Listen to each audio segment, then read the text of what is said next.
महाराष्ट्र राज्याचे माजी मुख्यमंत्री वसंतराव नाईक यांच्या जयंतीनिमित्त आज राज्यभर कृषी दिन जो आहे तो साजरा करण्यात येतोय। प्रत्येक शेतकरी आपापल्या पद्धतीने कृषी दिन जो आहे तो साजरा करतोय। मात्र पुण्यातील भोर तालुक्यातील टिटेघर गावात एक आगळा वेगळा कृषी दिन जो आहे तो आज साजरा करण्यात आलेला आहे। खरं तर आजच्या या कृषी दिनानिमित्त या टिटेघर गावात ट्रॅक्टरचा बेंदूर काढण्यात आलेला होता। ज्या पद्धतीने बेंदुराला बैलांची मिरवणूक काढण्यात येते सजवून, त्याच पद्धतीने आज ट्रॅक्टर सजवून आज संपूर्ण गावातून वाजत गाजत या ट्रॅक्टरची मिरवणूक काढण्यात आलेली होती। याच संदर्भात बोलण्यासाठी खरं तर आपल्यासोबत ध्रुव प्रतिष्ठानचे अध्यक्ष आहेत, त्यांच्या मार्फत आणि कृषी विभागामार्फत ही मिरवणूक जी आहे ती काढण्यात आलेली होती। आज ट्रॅक्टरचा बेंदूर साजरा करण्यात आला आहे। काय संकल्पना होती?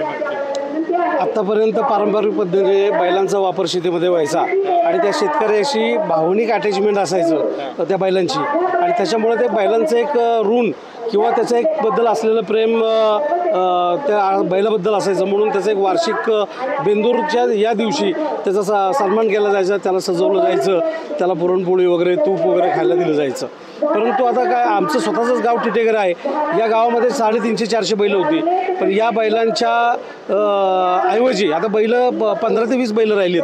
परंतु आता यांत्रिकी आधुनिक उपकरणांनी जागा घेतली आणि खूपसे ट्रॅक्टर झालेत।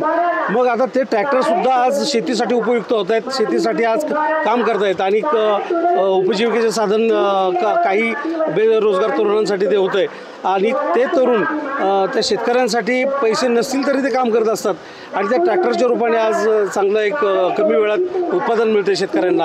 आणि ते ट्रॅक्टरची किंवा आधुनिक तंत्रज्ञानाशी असलेलं एक भावनिक अटॅचमेंट आहे, त्याची जोड एका बेंदूर लुप्त होणे किंवा बुडीत निघू नये म्हणून तो चालू संस्कृती आणि संस्कार या पद्धतीने तो ठेवण्याचा आणि त्याची एक मिरवणूक सजावट सर्व ट्रॅक्टरची करून त्याची मिरवणूक काढण्यात आलेली आहे। आपण पाहतोय की खरं तर कुठेतरी आजच्या युगात जी बैलांची पारंपरिक पद्धतीने मशागत केलं जायचं बैलांमार्फत, ती बैलांची जागा आज या ट्रॅक्टरने घेतलेली आहे आणि त्याच पार्श्वभूमीवर कुठेतरी या ट्रॅक्टरचा सुद्धा बेंदूर जो आहे तो साजरा करण्यात आलेला आहे। आपल्यासोबत पंचायत समितीचे अधिकारी आहेत। आगळ्या वेगळ्या पद्धतीने आज पंचायत समिती कृषी विभागातर्फे बेंदूर साजरा करण्यात आला आहे ध्रुव प्रतिष्ठानच्या मध्ये। काय सांगाल? काय खरं तर हा कार्यक्रम कृषी दिनाचं औचित्य साधून आम्ही करायचं ठरवलं होतं। साधारणतः शासनाकडून दरवर्षी साजरा करायच्या सूचना येतातच, पण कार्यालयीन पद्धतीने न करता आपण काहीतरी गावात येऊन नागरिकांमध्ये त्याच्याबाबत चांगला संदेश मिळावा याच्या संदर्भात काम करण्यासाठी आम्ही ठरवलं होतं। त्या धर्तीवर आम्ही आणि तालुका कृषी अधिकारी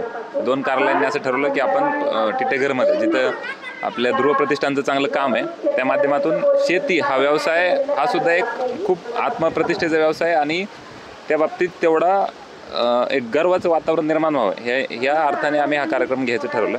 आणि तसंच त्याच कार्यक्रमाचं स्वरूप आहे, इथं फक्त म्हणजे ट्रॅक्टर मेळावा एक गोष्ट आहे, त्याच्याबरोबर एक चांगल्या उत्तम दर्जाचे 0 टिलेजचं बेसिक प्रशिक्षण चालू आहे। त्याच्यानंतर अजून इथं जे आपल्या बचत गट आहेत, महिला बचत गट, त्या महिला बचत गटांना या आधुनिक कृषी तंत्रज्ञानात इन्व्हॉल्व करून एक सेल्फ सस्टेनिंग इकॉनॉमी तयार व्हावी या धर्तीवर सुद्धा आम्ही प्रयत्न करतोय। एकंदरीत असा प्रयत्न आहे आणि यस पण पाहतोय की आधुनिक पद्धतीने हा बेंदूर साजरा करण्यात आला आहे। आपल्यासोबत शेतकरी आहेत जे खरं तर आपला ट्रॅक्टर घेऊन या संपूर्ण बेंदूरमध्ये सहभागी झाले। ट्रॅक्टर घेऊन तुम्ही सहभागी झालाय, काय आजच्या भावना आहेत? कृषी दिन आगळा वेगळा बेंदूर आज कृषी दिनाच्या निमित्त साजरा केळकरच्या आधारे झालेला आहे आणि काय बैलांच्या वगैरे आता ट्रॅक्टर शेतीचा आता जास्त वापर करला होता।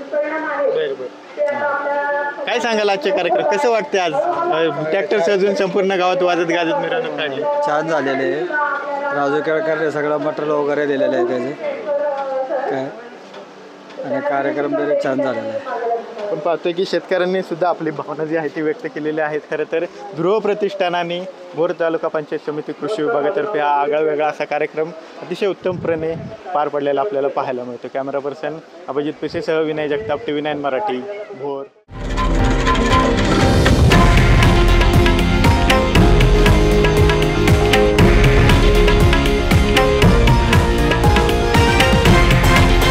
हे आहे देशातील नंबर 1 न्यूज नेटवर्क आणि आपण पाहत आहात TV9 मराठी, एकमेव।